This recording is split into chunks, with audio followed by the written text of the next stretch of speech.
నమస్తే, welcome to Telugu రాజ్యం. నేను శిరీష. బక్కా జడ్సన్ గారి దగ్గర ఉన్నాం. నమస్తే జడ్సన్. నమస్తే. సార్, నిన్న జరిగిన ఇష్యూ చూస్తే మనం అల్లు అర్జున్ని రావద్దు అని చెప్పి పోలీసులు ముందే ఒక స్టేట్మెంట్ ఇచ్చారు ఆ థియేటర్ వాళ్ళకి.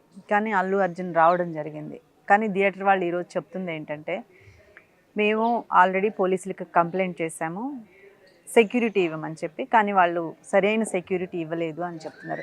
అసలు ఈ ఇష్యూలో ఎవరిది తప్పంటారు? ఒక నిండు ప్రాణం అయితే బలైపోయింది. ఈరోజు ఆ పిల్లోడు కూడా చావు బతుకుల మధ్య ఉన్నాడు. దీనికి సంబంధించి న్యాయం ఎలా చేయొచ్చు సార్? ఇప్పుడు ఒకటి అల్లు అర్జును మొన్న జైల్లోకి వెళ్ళి వచ్చిన ఇంకా బయటకు వచ్చినాక ఒక స్టేట్మెంట్ ఇచ్చాడు. అవును. ఒక స్టేట్మెంట్ ఏమి ఇచ్చిందంటే, ఆయన మేము ఇక్కడ రెగ్యులర్గానే సినిమాకి వస్తా, ఎప్పుడేం జరగలేదు అన్నాడు. అప్పుడు వేరేనో ఇప్పుడు వేరే. Number 1 point. రెండవది ఏందనంటే, ఈరోజు చనిపోయిన వాళ్ళ కుటుంబము ఈ భారతదేశ పౌరులే, నువ్వు భారతదేశ పౌరునివే. మీరు చట్టానికి అతీతులు గారు, వాళ్ళు చట్టానికి అతీతులు గారు. ఈరోజు వాళ్ళ అడ్వకేట్ మాట్లాడకుండా పోలీసుల గురించి చాలా చిల్లరగా మాట్లాడిండు కోర్టులో. ఏమన్నాడంటే, పోలీసులు కూడా అల్లు అర్జున్ చూడనీకి వచ్చిందని అన్నారు. నేను వేరే పదాలు వాడగలుగుతా కానీ వాడితే బాగుండదు. పోలీసులు అయినా లైన్ కూడా మెన్షన్ చేశారు సార్, పై గ్రౌండ్ లో పోలీసులు ఉన్నారు, అవును లేరన్నారు కదా. యాక్చువల్గా వాళ్ళు రాసిసిన పర్మిషన్ లెటర్ మీరు చదివిందా? నా దగ్గర ఉన్నది అది. అందులో ఏం రాసిన అంటే, అల్లు అర్జున్ కొంతమంది వస్తుండ్రు, వాళ్ళకి సెక్యూరిటీ ఇవ్వమని చెప్పిండ్రు. పబ్లిక్ సెక్యూరిటీ ఇవ్వనులే, కాబట్టి ఆయన ఎక్కడ ఉంటే అక్కడే ఉంటాడు. నంబర్ 1. సిఐ గారు, రాజు నాయక్ గారు, ఇంకా కొంతమంది పోలీసులు ఈ పిల్లగాన్ని అల్లు అర్జున్ టీం తొక్కుకుంటూ వెళ్ళిపోయిన తర్వాత వాళ్ళు అక్కడ ఆ పిల్లగానికి గుండె మీద చేసుకుంటా సిపిఆర్ చేసుకుంటా పిల్లగాని కాపాడే పని మీద ఉండే. అది విజువల్స్ మీరు చూడొచ్చు. మరి పీపీ ఇది ఎందుకు వాదించలేదో ఏందో నాకు అర్థమైతలేదు. కోర్టులో నిజంగా చెప్పండి. పోలీసులు చూసులు కాదు, పోలీసులు ఆల్రెడీ తొక్కేసింది. అక్కడ తొక్కేసానికి సిపిఆర్ వేసుకుంటే వాళ్ళు ఉన్నారు పోలీసులు. వాళ్ళ డ్యూటీ వాళ్ళు ఎక్కడ విస్మరించారు? నంబర్ 1. ఇంకోటి, నిన్ను కాపాడే డ్యూటీ ఇచ్చిండ్రు, జనాన్ని కాపాడి కాదు అక్కడ ఇచ్చింది డ్యూటీ. కాబట్టి పోలీసులు నువ్వు పెద్ద హీరో అని నిన్నని కాదు. అమ్మా, నేను ఒక 100 సార్లు అరెస్ట్ అయినా. నువ్వు ఇంత పెద్ద హీరో అని చెప్పుకుంటావు, ఇదని చెప్పుకుంటావు. ఒక గంట సేపు పోలీస్ స్టేషన్ ఉండలేకపోయినావు. జస్ట్ 6 గంటల్లో గజ వణికిపోయినావు నువ్వు. కింద కోర్టులో ఏం జరుగుతుందో పై కోర్టులో ఏం జరుగుతుందో కింద కోర్టులో మొత్తం ఒక క్యాలిక్యులేషన్ ప్రకారం 6 గంటల్లో అంతే. అమ్మా, ఇక్కడ ప్రభుత్వానికి చిత్తశుద్ధి లేదు ఆయనను అరెస్ట్ చేయాలని. నంబర్ 1. నేను 6వ తారీఖే కంప్లైంట్ ఇచ్చిన చిక్కడపల్లి పోలీస్ స్టేషన్లో. మా దానిపైన ఎఫ్ఐఆర్ చేయలేదు. నా కంప్లైంట్ పక్కన బందీగా ఉన్నది. డైరెక్టర్లు, ఫిలిం ప్రొడ్యూసర్లు, వాళ్ళకి సంబంధించిన సోషల్ మీడియా వాళ్ళు, దాదాపు అల్లు అర్జున్ సోషల్ మీడియా 3000 మంది దీన్ని హైప్ లేపారు. ఇంకోటి, 144 సెక్షన్ ఉంది ఆ రోజు. 144 సెక్షన్ ఎక్కడ కూడా 5 కానీ 10 మంది కానీ గుమ్మికూడదు. అటువంటిది మీరు స్పెషల్ షోకి ఎట్లా అనుమతి ఇచ్చింది ప్రభుత్వం? ఒక దిక్కు స్పెషల్ షోకు అనుమతి ఇస్తారు. ఆయన అక్కడికి పోయేటప్పుడు మీరు రాకుండా ఆయన ఆపనికి లేదు. ఈరోజు ప్రభుత్వం తప్పేందనంటే, ఇసొంటోనికి పర్మిషన్ ఇచ్చుడు, ఇసొంటి షోలకు పర్మిషన్ ఇచ్చుడు. ఈరోజు విలన్లు ఎవరు చేసినారు? ప్రభుత్వం చాలా లేటుగా స్పందించింది. అది కూడా ఎందుకంటే అల్లు అర్జున్ అంటే, మామ నువ్వు దేశంలో కాదు, నువ్వు పాన్ ఇండియా హీరో అని చెప్పుకునేటోనివి. నువ్వు ఉన్న రాష్ట్ర ముఖ్యమంత్రి ఎవరో నీకు పేరు తెలియదంటే నీకెంత ఫకరై ఉండాలి? కావాలని చెప్పలేదు నాకు. అక్కడైనా ఇగో హట్టే అరెస్ట్ చేసిండ్రు. యాక్చువల్గా వీళ్ళ మీద ప్రేమతో నేను అరెస్ట్ చేయాలి రేవంత్ రెడ్డి గారు కూడా. ఇదంతా రాజకీయ నేపథ్యం ఉంది అనుకోవచ్చు సార్. అంటే ఏపీలో ఎలక్షన్స్ మూమెంట్ లో కూడా అల్లు అర్జున్ అక్కడికి వెళ్ళి మాట్లాడడం జరిగింది కదా. అమ్మా, వీళ్ళు ఎలక్షన్ నిలబడితే వీళ్ళు ఆయనే గెలవలే. అర్థమైందా? వీళ్ళకంత సినిమా లేదు, ప్రజలలో ఏదో వ్యాపారాలు చేస్తున్నా చూసినాగా అమ్మ. 12 గంటలు మీరు గూగుల్లో సెర్చ్ చేయండి, కొన్ని 100 సార్లు అరెస్ట్ అయినా, 100 సార్లు నన్ను పోలీసులు పిట్టను. మీరు ఒక 11 అవర్స్ నువ్వు టోటల్గా సెంట్రల్ జైల్లో ఉన్నావు. నీ అమ్మని పట్టుకొని ఏడుస్తీవి, నీ భార్యను పట్టుకొని ఏడుస్తీవి, నువ్వు కొడుకులను పట్టుకొని ఏడుస్తీవి, ఇంటికి వచ్చిన వాళ్ళు అందరినీ పట్టుకొని ఏడుస్తీవి. ఇంకా పరామర్శించడానికి 100 మంది వచ్చే. అర్థమైందా? అంత భయపడిపోయినావు నువ్వు. చనిపోయిన కుటుంబం అర్థమైందా? ఒకరు పరామర్శించారా? వాళ్ళు తల్లి చచ్చిపోయింది, పిల్లాడు కూడా సీరియస్ గా ఉన్నాడు అమ్మ. అంతే. నాకు ఆ ఒరిజినల్ స్టోరీ తెలుసు, కానీ వాళ్ళే అనౌన్స్ చేయని. అర్థమైందా? ఈ రోజు తండ్రిని కుమ్మక్కట్టట్టు చేసుకున్నారు. ఈరోజు మానవ విలువలని పోయిన ఇక్కడ ఎవరు 100 సంవత్సరాలు బాండ్ రాసుకొని అల్లు వాళ్ళు 100 పుట్టరు. ఎవరు మంచి వాళ్ళు సమాధుల్లో మౌనంగా ఉన్నారు ఈరోజు. కానీ హ్యూమన్ వాల్యూస్ అనేది ఇవ్వాలి. కేవలం ఈరోజు డబ్బుకు దాసోహమై పర్వతికి దాసోహమై ఆయన ఎంబడి వారి ఊరికి జడ్జి గారు కూడా అమ్మ ప్రతిరోజు 4 గంటలకు వెళ్ళిపోతుంది ఆమె. 4 o'clock, ఆ రోజు 6 o'clock వరకు ఉన్నారు. అంటే అంత ఒక కామన్ ఓటర్ అంతే. ఇటువంటి ట్రీట్మెంట్ ఆమె వేరే దేశాలలో ఉన్నాయి. అందుకనే మన దేశ దౌర్భాగ్యం ఇది. అర్థమైందా? ఈరోజు పోలీస్ అసోసియేషన్ ఎందుకు స్పందిస్తలేరు? పోలీసులు అల్లు అర్జున్ చూడనీకి పోయినానంటే పోలీసులు ఇటువంటి 100 మందిని చూసిండ్రు, 100 మంది చూస్తారు. ఈ ఇష్యూలో చెప్పే 2-3 పాయింట్స్ ఏంటంటే, అసలు టికెట్స్ ముందే ఇవ్వాలి అని చెప్తున్నారు. కానీ ఏదైతే హీరో వచ్చినప్పుడు మళ్ళీ జనాలు ఉండరు, ఆ హైప్ రాదు, ఆ ఈగో సాటిస్ఫై అవ్వదని చెప్పి హీరో వచ్చేంత వరకు కూడా టికెట్స్ ఇవ్వలేదంట. ఇది ఒకటి సార్. ఇంకొకటి ఏంటంటే లైటింగ్ సరిగా లేదు ఆ ఏరియాలో. హీరో వచ్చే ఏరియాలో లైటింగ్ సరిగా లేక ఆ ఎత్తుపల్లాలు ఉండడం వల్ల ఆవిడ నడవడానికి ఇబ్బంది పడి, ఇంకోటి ఏంటంటే ఆ ఫోర్స్ ఏదైతే ఉందో వాళ్ళ కమాండర్స్ బాగా నెట్టేస్తూ జనాన్ని ఈయన్ని తీసుకెళ్లారు లోపలికి. ఆ తోపులాట్లోనే ఈవిడ కింద పట్టడం కూడా జరిగిందని. ఇంతమంది క్రౌడ్ వస్తున్నప్పుడు కనీసం థియేటర్ వాళ్ళు కూడా ఒక లైన్ ఏర్పాటు చేయడం కానీ, ఆ సెక్యూరిటీ జోన్ ఏర్పాటు చేయడం కానీ, మామూలు జనాన్ని పక్కన పెట్టి ఈయనకు ఒక దారి ఇవ్వడం కానీ అలా ముందే ఏర్పాటు చేసుకోవాలి. అవి ఏర్పాటు కావమ్మా, ఎందుకంటే చిన్న థియేటర్, అది స్పేస్ లేదు, అంత స్పేస్ లేదు. మీకు ముందు సంజయ్ దగ్గర మీద చూస్తే ముందు ఒకటి ఉంటుంది, లోపల పార్కింగ్ ఉంటుంది. జాగ ఎక్కడ ఉంది అక్కడ? ఒక హీరో ఈయన సెక్యూరిటీ వచ్చుడే ఎక్కువ అక్కడ. ఈయన అంతగానం బాగుంటే అందరూ స్పెషల్ చేసుకుని ఒక్కడనే చూసే ఉంది రాత్రి. నువ్వు నీ చుట్టపోళ్ళు నీ పిల్లలతో వచ్చి చూసుకునేది ఉండే. ఈరోజు ఈ పరిస్థితి వచ్చేది కాదు కదా. ఈరోజు నీట్గా హైదరాబాద్లో లా అండ్ ఆర్డర్ ప్రాబ్లం సమస్య ఉందనే 144 సెక్షన్ పెట్టింది. అసలు టైంలో నువ్వు రావాల్సిన అవసరం ఏముంది? ఈయనకు పర్మిషన్ ఇవ్వాల్సిన అవసరం ఏమున్నది? వాళ్ళ థియేటర్లో కూడా ఇంట్రెస్ట్ లేదు ఈయన వచ్చుడు. అర్థమైందమ్మా? పిక్చర్ కూడా ఇంట్రెస్ట్ లేదు. కానీ మీరు వచ్చుడు ఈరోజు తెలుగు ప్రజలు ప్రేక్షకులు అంతా మీరు అర్థం చేసుకోవాల్సింది ఏంటంటే, ఈరోజు 300 టికెట్ మీరు 1300లకు కొన్నారు. అర్థమైందా? మీకు అంత మీద పడి మీకు ఇచ్చే వాల్యూ ఏమున్నది? ఈరోజు మీరు నా కోసం సచ్చుడు కామన్ అన్నట్టు చేస్తున్నారు. నా కోసం మహిళ చచ్చిపోతే ఏమున్నది? నా కోసం పిల్లగాడు చచ్చిపోతే ఏమున్నది? నా కోసం మా మాత్రం చావలేరా మీరు? ఒక ప్రాణం నా కోసం చచ్చిపోతే ఏమవుతుంది మీరు అనే తీరుగా వీళ్ళ మాటలు ఉన్నాయి. నేను పోలీసులు అరెస్ట్ చేస్తుంటే విజువల్స్ మీరు చూడండి, తండ్రి కూడా పోయి పోలీసు జీబ్లో కూర్చుంటారు. అరే నీది కుటుంబాలు 6 మంది కుటుంబాలు కావా? మీయే కుటుంబం. ఈ సబ్జెక్ట్ని వదిలేతోని కాదమ్మా, తాడ తీస్తా వీళ్ళది. అసలు సినిమా యాక్టర్లు నేను వీళ్ళ నాకు ఇన్ని రోజులు నేను దాని మీద ఎప్పుడు దృష్టి పెట్టలే.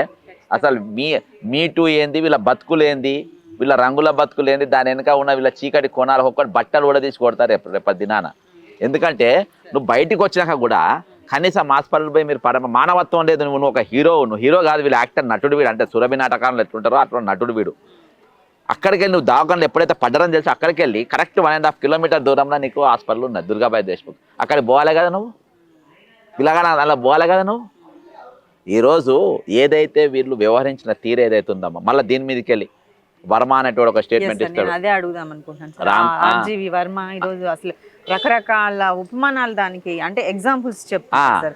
అక్కడ చచ్చిపోతే వాళ్ళు దొంగలు అవుతారా, ఇక్కడ చచ్చిపోతే వీళ్ళని అరెస్ట్ చేయొద్దా, ఇవన్నీ అరెస్ట్ చేయకుండా ఈందే తప్ప, ఒక వ్యక్తిది ఎలా తప్ప అవుతుంది అని చెప్పి మాట్లాడు. ఇక అమ్మ బయోపిక్లు ఒకప్పుడు వేరే, ఇప్పుడు మానసికంగా ఒక కుటుంబం లేనోడు. అర్థమైందా? మన దేశం ఏంటంటే వసుదైక కుటుంబాలతో ముడిపడి ఉన్నది. ఒక కుటుంబం లేనోడు ఏకాకి. అర్థమైందమ్మా? ఈరోజు ఆయనను పవన్ కళ్యాణ్కు అగేనెస్ట్ కాబట్టి, ఈయన మొన్న జైల్లోకి పోత తప్పించుకోడు కాబట్టి వీళ్ళని ఒక గ్రూప్ నేను ఆకట్టుకోవాలి అనే దిశగా ఈరోజు వీళ్ళు ఆకట్టుకునే ప్రయత్నం చేస్తారు.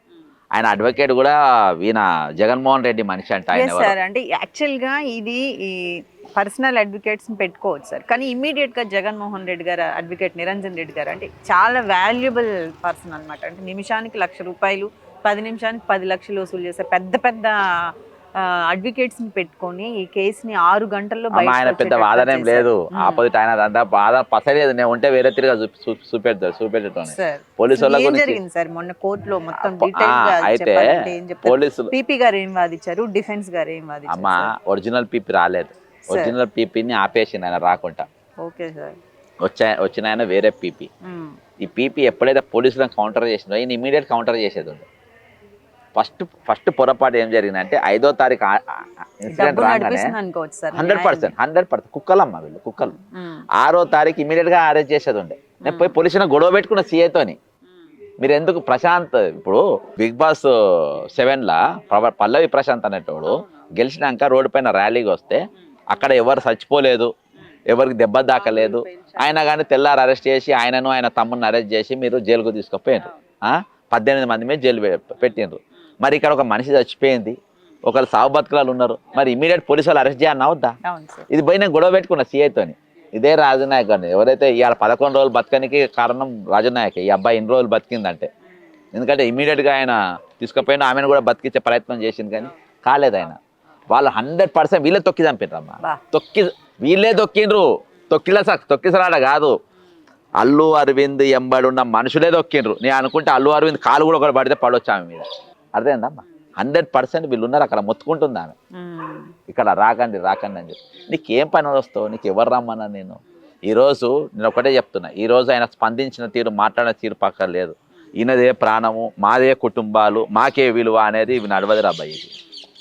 ఇవి నడవయి. ఇవి ఏం చేయొచ్చు ముందు ఇటువంటి వాటి జరగకుండా ఉండాలంటే అసలు ఈ సినిమా యాక్టర్లు ప్రీమియర్ షోలకు వచ్చి ఆ జనాన్ని అంత గందరగోళం జనం సినిమాలో చూడాలి తీసుకుంటే ఎందుకు చూడాలి చెప్పమ్మా? ఎందుకు చూడాలి? దొంగతనాలు ఎట్లా చేయాలో చూపించే సినిమాలు మనం చూసేటి. అదే పాట కల్చర్ ఉన్న పాటలు అవి ఏమున్నాయి చెప్పండి? ఏమున్నా చెప్పండి. ఒక అది చూసి వచ్చి మీరు ఏ పాట నేర్చుకుంటే చెప్పండి. ఏముండదు ఏదో ఎంటర్టైన్మెంట్. కానీ మీరు మీకు ఎంత వాల్యూ, మీరు కూడా అంతే వాల్యూ ఇవ్వాలి. మీరు 2 సినిమాలు చూడకుండా ఉండాలి. భూమి మీదకి వస్తారు మనుషులు. రేట్లు కూడా విపరీతంగా పెంచారు. అంత అవసరం ఏమున్నది? గవర్నమెంట్ అలా పెంచడానికి అసలు రేపు వచ్చే రోజుల్లో ఇక పెంచారు. ఎందుకంటే ప్రభుత్వం పరువు తీసుకుంది ఇవాళ. వాడు లంపెన్ హీరో ఆడు. అర్థమైందా? Lumpen hero. నా అసలు ఇమీడియట్ గా రేట్లు పెంచరు. ఏ కూలీ చేసేవాడికి పెంచరు రేట్లు. ఏదన్నా అడిగితే పెద్ద జీవోలు దాని మీద అసెంబ్లీలో పెద్ద కొట్లాట జరగాలి, రైతు దగ్గర బ్యూటీ ఏంటంటే రైతు ఏ పంట వేస్తారో ముందే చెప్తాడు. నువ్వు ఏమేమి వేస్తారో అన్ని ముందే చెప్తారు. వీళ్ళు నీకు ముందు చెప్పకుండా సినిమా 1000 కోట్లు 2000 కోట్లు పెట్టి తీసి తర్వాత మేము ఇంత పెట్టి ఖర్చు అయింది మాకు ఇయ్యండి ఎందుకు ఇవ్వాలి సార్? అర్థమైందా? గవర్నమెంట్ ఎలా దీనికి ఇమీడియట్ గా దాన్ని ఓకే చేస్తుంది అనేది అర్థం కాదు సార్. నేను ఒకటే చెప్తున్నా, ఫ్యూచర్ లో ఏం చేయాలనేది నాకు ఇంపార్టెంట్ కాదు. ఇందులో ఖచ్చితంగా అల్లు అర్జున్ అనేటువంటి శిక్ష పడాలి. అర్థమా? ఇది వదిలేయనికి లేదు. ప్రభుత్వం గట్టిగా కొట్టాడాలి. ఎందుకంటే చట్టానికి విలువ ఇస్తలేదు. ఒక ముఖ్యమంత్రి పేరు తెలియనోడు వాడెట్టో నట్టుడు అవుతాడు. వానికి ఎందుకు మనం రాయితీలు ఇవ్వాలి? ఈ ముఖ్యమంత్రి ఎందుకు ఇవ్వాలి? ఒక ప్రాణం ఒక ప్రాణానికి విలువని ఇయ్యనోడు, ఒక కుటుంబానికి విలువని ఇయ్యనోడు వీనికి ఎందుకు మన విలువని ఇవ్వాలి? కాబట్టి వాడికి బెయిల్ దొరికేటట్టు చేసుడే 100% అధికారుల హస్తం ఉంది అందులో. లేకుంటే అది జరగదు. బెయిల్ దొరకడు కానే కాదు. అందరి పెద్దల హస్తం ఉన్నది. ఆయన రిగ్రీట్ అనేది లేదు, పశ్చాత్తాపం అని లేనే లేదు. 3 రోజుల తర్వాత 25 లక్షల కథ చెప్తా. ఇందాక ఇప్పుడు మా వాళ్ళు హాస్పిటల్ కాడికి పోయినరు, 10 లక్షలే ఇచ్చిండ్రంట.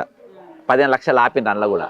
ఎందుకంటే రేపు నువ్వు మాకు రివర్స్ అయితే ఎట్లా అని 15 లక్షల. మీరు మనుషులారా? మీరు మనుషులా? ఇస్తాన 25 లక్షలలో కూడా 10 లక్షలు ఇచ్చి 15 లక్షలు ఆపిండ్రంట. మీరు ఎట్లా మనుషులు అవుతారు చెప్పండి? ఏ చెప్పుతో కొట్టాలి వీళ్ళని చెప్పండి. మీరు మనుషులేనా? మానవత్వం ఉందా వీళ్ళకు? అందులో కూడా డబ్బులు ఆపిండ్రట. ఇక ఎందుకు చెప్పండి ఇక. కాబట్టి ప్రభుత్వం అసలు ఉపేక్షించద్దు. వీళ్ళ మొత్తం ఎక్కడ చాట భారత మొత్తం వీళ్ళ తీయాలి. వీళ్ళ మీద కేసులు పెట్టాలి. 11 గంటలు కాదు జైల్లో ఉండాల్సిన పరిస్థితి ఉన్నది. ఈరోజు జగన్మోహన్ రెడ్డి అనేటోడు కూడా చీప్ అయిపోయాడు. ఇటువంటి అడ్వకేట్ నువ్వు పెట్టి నువ్వు ఫోన్ చేసి పంపినావని అంటే నువ్వు ఎక్కడ కూడా మారలేదు. మార్పు అనేది లేనే లేదు. నీ లోపల మార్పే లేదు జగన్మోహన్ రెడ్డి అనేటోడు. నేను వాళ్ళ ఫాదర్ ఫాలోవర్ను. అయినా కానీ నేను చెప్తున్నా, నీకు మానవత్వం అనేది లేనే లేదనేది నీకు మరోసారి. అదే కుటుంబం చచ్చిపోయిన కాపాడుకోమని పంపుతావా నువ్వు? వాడిని లోపడేయమని అంటావా నువ్వు? నీకేమన్నా న్యాసంటాడు ముఖ్యమంత్రి అయితే గిట్నే ఉంటుంది. రాష్ట్రాలు ఎందుకు ఈ రోజు 11 సీట్లు ఇచ్చి ఎందుకు ఇలా కొట్టినరో ఇది చూస్తే నాకు కొంచెం సింపతి ఉండే. అయ్యో ఇంత మంచి ముఖ్యమంత్రి గింత మా గురువు గారి కొడుకు గింత ఘోరంగా కూడా కొట్టింది మన కొంచెం ఉండే. కానీ అసలు 11 కూడా ఎట్లా వచ్చినాయి అనిపిస్తుంది ఇప్పుడు నాకు. ఈ 11 కూడా అనవసరం దండకి ఇచ్చింది. ఇసొంటోళ్ళు లీడర్లు కావద్దమ్మా. మనుషులో వాల్యూ ఇయ్యని వాళ్ళను వీళ్ళు లీడర్లను చేయొద్దు. అసొంటోళ్ళ కోట్లు వేయద్దు. బెయిల్ వచ్చింది కదా సార్, నెక్స్ట్ ఇయరింగ్కి ఎలా ఉండబోతుంది? ఖచ్చితంగా కోట్లకు తిరుగుతారమ్మా. ఖచ్చితంగా దీనిపైన ఒక ఉద్యమం అనేది ఉంటుంది. మెయిన్గా నేను ప్రజలను మాత్రం అందుకని ఇక్కడ సంబంధం లేకుండా సబ్జెక్ట్ చెప్పిన ఇప్పుడు ఈ మీటింగ్లో. సార్ అసలు ఈ ప్రీమియర్ షోలకి హీరోలు రాకుండా ఉండే ఒక జీవో ఉంటే బాగుంటుంది. అసలు ప్రీమియర్ షోనే పెట్టేద్దాం. ఎందుకు పెట్టాలి? ఈరోజు చిన్న సినిమాలను చంపేస్తలేరా? ఇంతకు ముందు కూడా జరిగినాయి సార్ 2-3 సంఘటనలు. అవును, చిన్న సినిమాలను చంపేస్తుండ్రు. అదే వీళ్ళు వచ్చుడు కాదు. అసలు ప్రీమియర్ షోనే పెట్టద్దు. అన్ని అడ్వాన్స్ బుకింగ్లు అవి ఇవి రోజు చాలా ఉన్నాయి. వాళ్ళు దాన్ని చేసుకుంటే అమ్మ వీళ్ళు కావాలని వీళ్ళే హైప్ లేపుతారు. వీళ్ళే పుక్కర్ల పెద్ద మార్కెటింగ్. పుక్కడి సినిమా ఫస్ట్ డే సినిమా వీళ్ళ అభిమానులు వీళ్ళే టికెట్లు ఇస్తారు, వీళ్ళే సోషల్ మీడియా నడుపుతారు. అసలు కేసులు ఎవరెవరి మీద పెట్టాలంటే మైత్రి మూవీస్ మీద పెట్టాలి, ఈ సోషల్ మీడియాకి సంబంధించిన పెట్టాలి. శరత్ చంద్ర ఆయన ఒకడు ఉంటాడు సోషల్ మీడియా అయినా నడిపేటోడు, వాని టీం మీద పెట్టాలి. ఇట్లా వీళ్ళందరి మీద పెట్టి దాదాపు ఒక 2-3 వేల మంది మీద కేసు కావాలి ఒరిజినల్గా. నేను ఖచ్చితంగా దీన్ని ఛాలెంజ్ చేస్తాను. నేను నాది పర్సనల్ కేసు నేను ఢిల్లీలో వేసిన, నేషనల్ హ్యూమన్ రైట్స్ కమిషన్లో వేసిన. ఇప్పుడు ఈ బాబు పరిస్థితి కూడా ఇక్కడికి హాస్పిటల్కే పోతున్నా, అది కూడా మేము ఖచ్చితంగా తీసుకుంటాము. దీనిలో ప్రభుత్వం తక్షణం ఏంటంటే ప్రీమియర్ షో అనేది పనిచేయాలి. మానవత్వం లేని అమ్మ ఫర్ ఎగ్జాంపుల్ నేను చెప్తా, మొన్న జూనియర్ ఎన్టీఆర్ ఏదో సినిమా ఉండే, జనం బాగా కంట్రోల్ అవుతట్లేదని కొంచెం క్యాన్సిల్ చేసుకోండు. అరే బాబు దానికి ₹1,00,00,000 మన పుక్కట్ల జనము, పుక్కట్ల షో, రూపాయి ఖర్చు కాదు, వీళ్ళు రూపాయి పెట్టేటోళ్ళు కాదు వీళ్ళు. అర్థమైందా? అంతా మీరు పుక్కల ఖర్చులు వచ్చి అలా పబ్లిసిటీ చేసుకోనికి మీరు వచ్చారు. అలా ₹1,00,00,000 ఖర్చు పెట్టిన ప్రోగ్రామ్ క్యాన్సిల్ చేసుకున్నాడు జూనియర్ ఎన్టీఆర్. ఎందుకు? వాళ్ళకి వాల్యూ ఇచ్చింది జనానికి. అందరూ అరే ఇంతమందిని రప్పించి ఇది చాలా మంది జనం వచ్చేసారు. ఇది మాకు బాధ అనిపించింది. కానీ అది ఒక హీరోకు ఉండాల్సిన లక్షణం, అంటే ఒక యాక్టర్కి ఉండాల్సిన లక్షణం. అది ప్రేక్షకుని గౌరవించుకోవాలి కదా. నువ్వు ప్రేక్షకుని డబ్బు తింటావు, వాడిని చంపుతావు. నీకు నీట్గా నారాయణ మూర్తి అంటాడు, వాడు బేకూప్ గాడు విప్లవ సినిమాలు తీస్తాడు. వాడు పోయి వీనింటికి పోయి వీటి కలుస్తాడు. వీడు ఏమంటారు చెప్పమ్మా? పరామర్శించడానికి నారాయణ మూర్తి అని గౌరవం ఉండే మాకు. అరే వాడు కూడా చెండాలు కానీ పోయి కలిసిందంటే మరి నారాయణ మూర్తి అక్కడికి వెళ్ళి మరి నువ్వు మానవత్వం ఉన్నోనివేనా, విప్లవ సినిమాలు తీసాడు, మరి దవాఖానకి ఎందుకో పోలేను అంటే నువ్వు కనబడని ముసుకేసుకున్న దొంగవు. నువ్వు నారాయణ మూర్తి అనేటోడు కూడా ముసుకేసుకున్న విఐపి, సింప్లిసిటీ మీద ఉండేటువంటి మూర్ఖుడు అనేది నీటికి అర్థమైపోయింది. ఇంతమంది పోయి కలిసిండ్రు, నేను నాకు ఎక్స్పెక్ట్ చేయలే నారాయణ మూర్తిని. సరే ఇక్కడికి హాస్పిటల్ పోతే వాళ్ళు పరామర్శిస్తారేమనుకున్నా, వాళ్ళు పరామర్శించలే. కాబట్టి ఇటువంటి దుర్మార్గులు వీళ్ళు హీరోలు కాదు, వీళ్ళు విలన్లు. వీళ్ళు నట జీవితంలో హీరోలు లెక్క చేస్తారు కానీ నిజ జీవితంలో వీళ్ళు విలన్లు, దొంగలు. కాబట్టి వీళ్ళను 100% మనం బహిష్కరించాలి, సమాజం బహిష్కరించాలి, తెలుగు రాష్ట్రాలు బహిష్కరించాలి. మన ప్రాణాలు విలువని ఈయనోళ్ళు అమ్మయ్యాల మిడిల్ క్లాసులతోనే సినిమాలు బతుకుతాయి. హై క్లాస్ వాడు ఎవడు పోయి థియేటర్లో సినిమా చూడాలి, హై క్లాస్ వాడు ఎవడు పోయి ఓటేయాడు. ఈరోజు మిడిల్ క్లాస్కి ఇచ్చిన నేను 100% ఇటువంటి మీటింగ్లో నేను ఎక్కడ పోయినా ఖచ్చితంగా ఇది చెప్తా. వీళ్ళ బతికేందో కూడా వీళ్ళ ప్రతి మిడిల్ క్లాస్ మీటింగ్లలో నేను నిప్పుతా. రేపటి దినాల వీళ్ళని బహిష్కరించి వీళ్ళ సొసైటీలో దూరం పెట్టాల్సిన అవసరం ఉందని కూడా పబ్లిక్ను ఇప్పటికెళ్ళి నేను ఖచ్చితంగా వాళ్ళను ఇందులో ఎంపవర్ చేస్తాను. Right, thank you.